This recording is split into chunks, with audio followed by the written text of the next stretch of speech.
Chapter 1. Returning to the beginning, fight and kill. A reward will be given.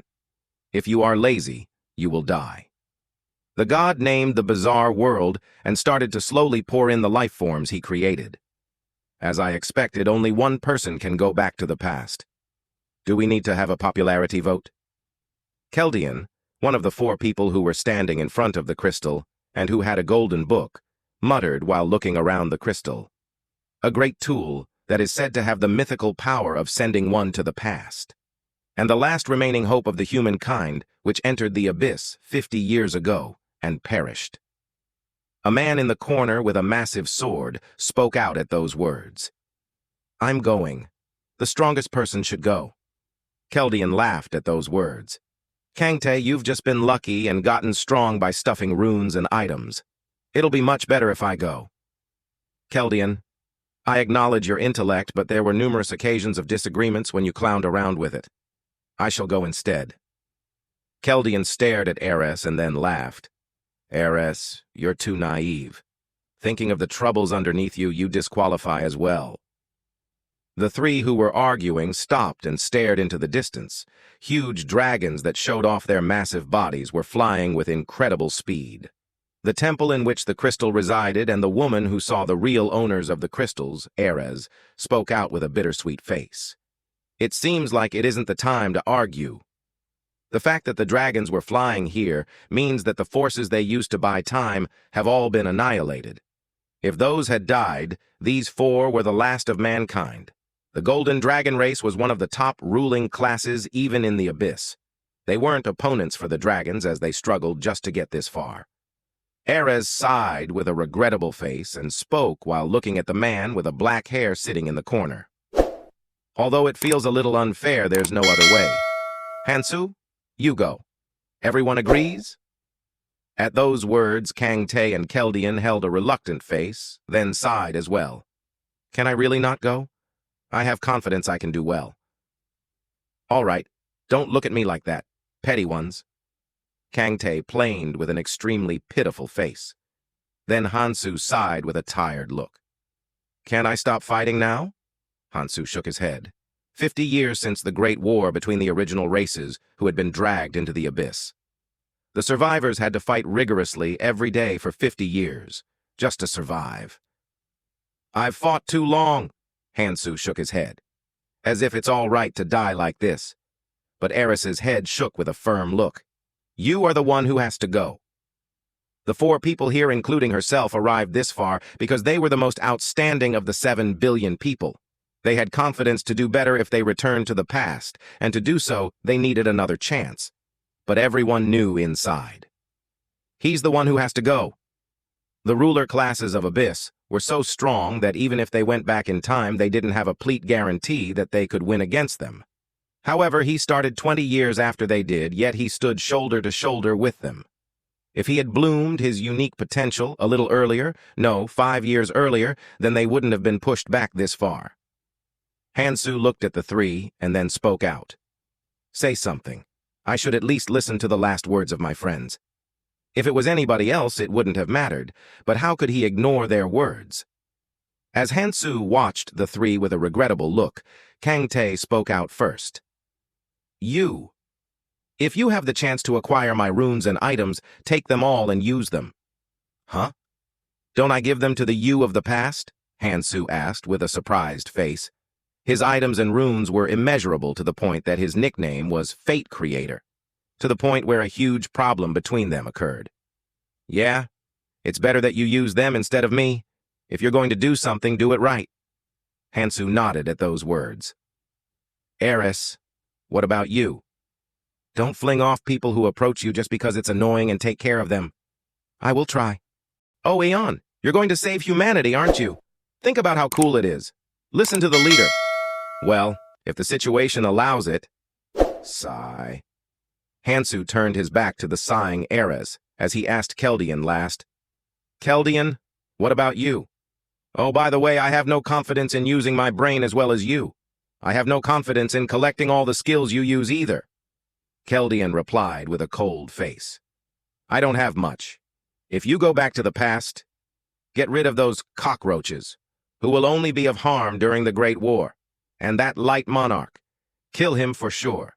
That is my request." Hansu nodded, and Keldian smiled with a satisfied smile. Then he lifted up his book and started mumbling something.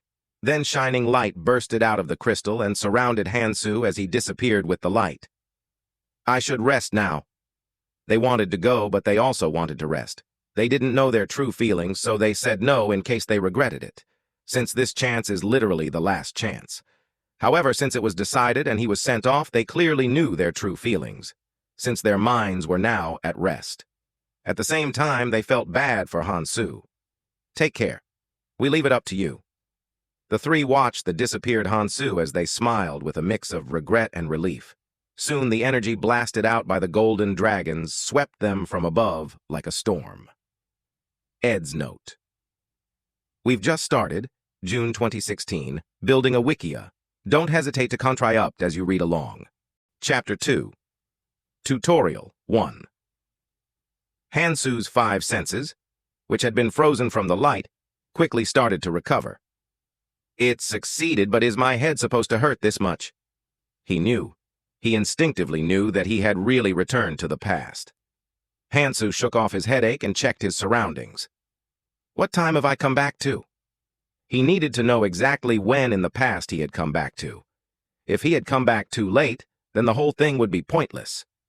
Through his 5 senses, Hansu realized that a chaotic situation was occurring. God damn it! What is this? Is there a hidden camera? 100 or so people were standing around and shouting frantically. The surroundings resembled Gangnam train station, but it currently looked very different. The Hyundai building was still standing high, but all the glass had shattered, and there were weird vines and trees growing everywhere. The scene looked like a time 10 years after nuclear warfare. It wasn't surprising that people fell into panic. Some were even fighting with each other out of distress. It was a really messed up situation. From this, Hansu knew exactly to what time he had come back. It's the first moment after we transported to the other dimension. The year of his birth had been rather peculiar. That year, people started getting abducted from all over the world. At first, it was 100 at a time, and then the number continued to increase over time. The year he turned 20, he also went missing in the real world. Only then did Hansu know where the missing people had gone. A midway area that was created as the abyss devoured the other dimension. The terrain and buildings were like reality, but the contents of the world weren't. This place had many beasts that roamed around due to the influence of the abyss, and there were people with powers who had come here before them that roamed around. 5 years later, all the people from the real dimension would be transported to the other world, and after that, the passage that linked the other world and the abyss would open, igniting the great war between them and the inhabitants of the abyss. Basically, the 25 years before that were like a tutorial. It was something that the people of the real world had to go through before entering the abyss. From a certain angle, it looked like benevolence, but to Hansu, it didn't seem that kind-hearted. It seemed like time had been given only because it would be boring if they died too easily. Whatever. It's good that I've returned to the beginning. He had earned 5 years of time before the abyss had opened. If it was at the moment it opened, he would have been in trouble and wouldn't have been able to do anything, but this was a very good situation. Hansu started checking his body's condition after he understood the current situation. Because no one could move before a fairy came out and started the basic tutorial, it was good to have a warm-up before then. As I expected, tabula rasa. All the skills that he knew and the runes he filled his body with were all gone. Well, I can collect them all. Anyways, it should be here now. As Hansu finished his thoughts, something fell from the sky. It's here. Hansu stared at the creature that appeared. The palm-sized fairy looked around at the surrounding people and said in a sweet voice, "Hello, everyone. I'm a helper, and I'm here to help you get off to a quick start." Tsk. Hansu, who clearly knew what that satanic midget's quick start meant, inwardly clicked his tongue. I see. It wants to see us fight already. As the fairy appeared and a weird aura spread over the people, the seemingly uncontrollable situation slowly died down. The fairy was a very eye-catching existence, even in this abnormal place. The smiling fairy looked around as the surroundings quieted down and opened its mouth. Firstly, I would like to welcome you all to the other world. You've now all been granted a wonderful chance. Wait, what do you mean? What's the other world? The fairy stared at the questioning man for a while, then ignored the man as it continued its story. In this place, you are all granted infinite freedom. No matter what you do here, nobody will punish you. All the rules you're used to following do not exist here. And that's not all. We can't call that a chance by itself. All you no longer have any of the physical limits of the past. What? You all can now become infinitely strong, depending on what you do, like heroes from a movie. As the fairy looked at the confused people, its smile didn't disappear as it opened its mouth again. I will show you a quick demonstration, since I came to hasten the progress. The fairy pointed its finger at the man who had shouted out first. From the feeble and delicate finger, a light beam shot out and penetrated directly through the man's heart. Pook, coo, kook. I don't like people who talk a lot. At that moment, everyone realized that the new environment was not entirely favorable towards them. Up. Very good. Shall we continue? Then the fairy flew towards the man's corpse. Something weird happened. Above the man's body, a translucent and shining symbol the size of a hand appeared. The fairy grabbed the symbol and spoke. This is Every living organism contains a rune, and if you kill it, the rune will come out like this. However, what comes out will be random. The fairy, who disregarded the terrifying meaning of its words, casually looked around as it continued its speech. Let's see. This improves the strength of one's muscles. Who should I give this to? Everyone hesitated. If they acted out, they might get caught in the same situation as the corpse. At that point, Hansu raised his hand. How much he liked the fairy was secondary. One rune helped a tremendous amount in the beginning. Plus, there was no risk involved. There was no reason to not raise his hand. The fairy looked at Hansu and gave a content look. Very good. I like your determination. Put this on the top of your hand. The rune was absorbed into his body. From the outside, there was not much difference. But the fairy looked at Hansu with a smile. Isn't it amazing? These runes break the physical laws. Your muscles were only able to lift 117.1 kilo before, but it has been increased to 122.3 kilos. As Hansu gave a nonchalant face, the fairy felt a bit awkward and turned around to continue talking. The reaction was pretty bland. Anyways, there are a lot of different abilities one can raise, and there are a lot of runes to follow that. In those, there are special abilities that the science you played around with before cannot explain. Let's see. It'd be nice to show something one more time.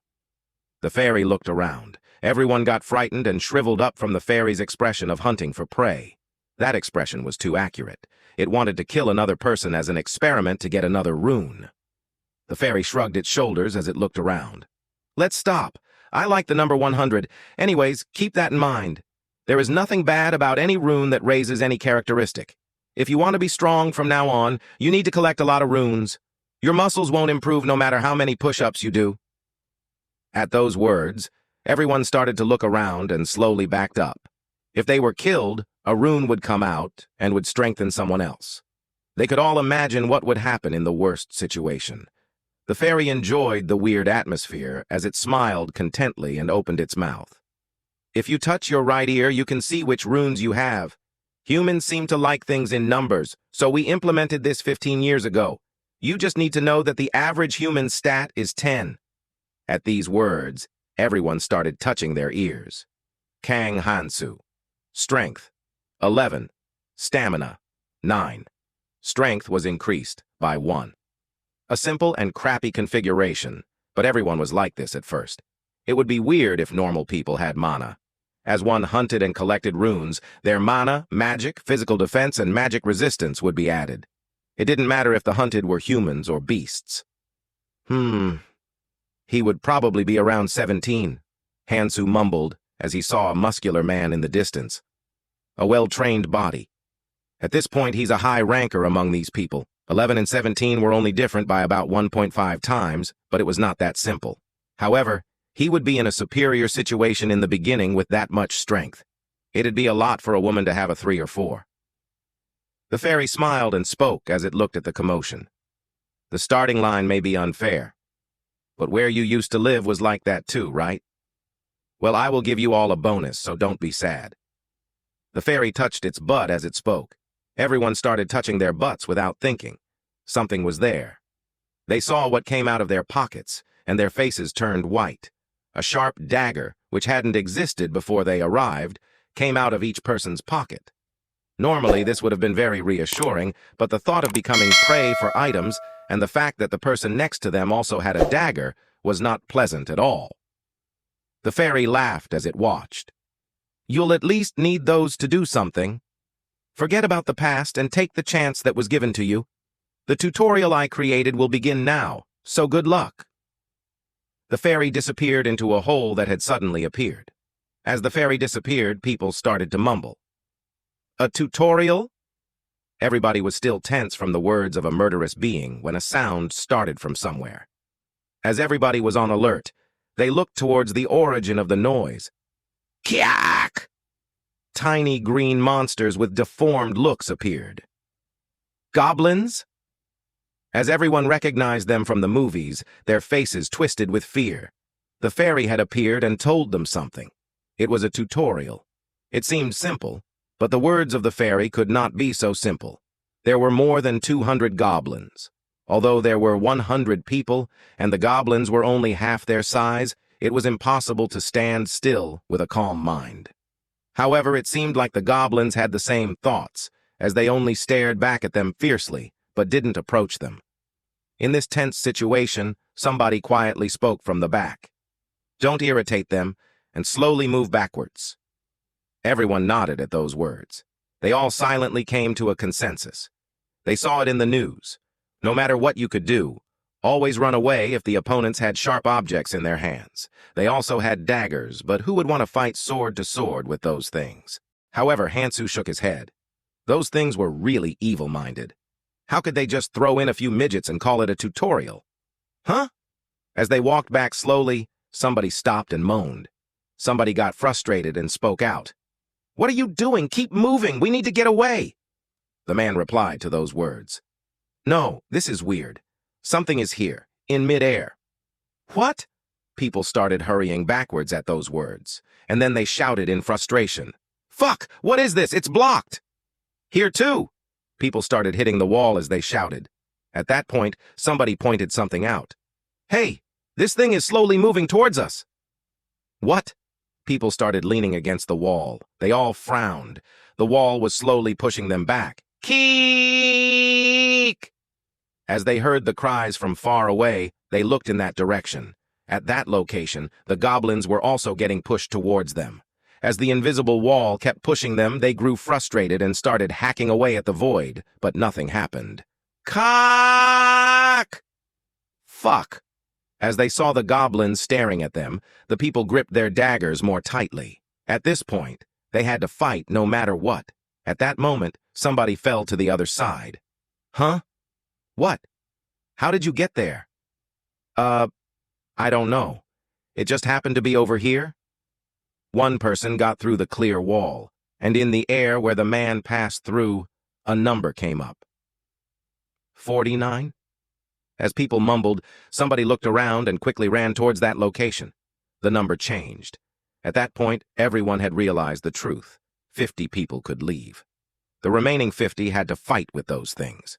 Suddenly, everyone started running towards the tiny gap. Get out of the fucking way! I will go out! Kya! Hansu shook his head at this scene.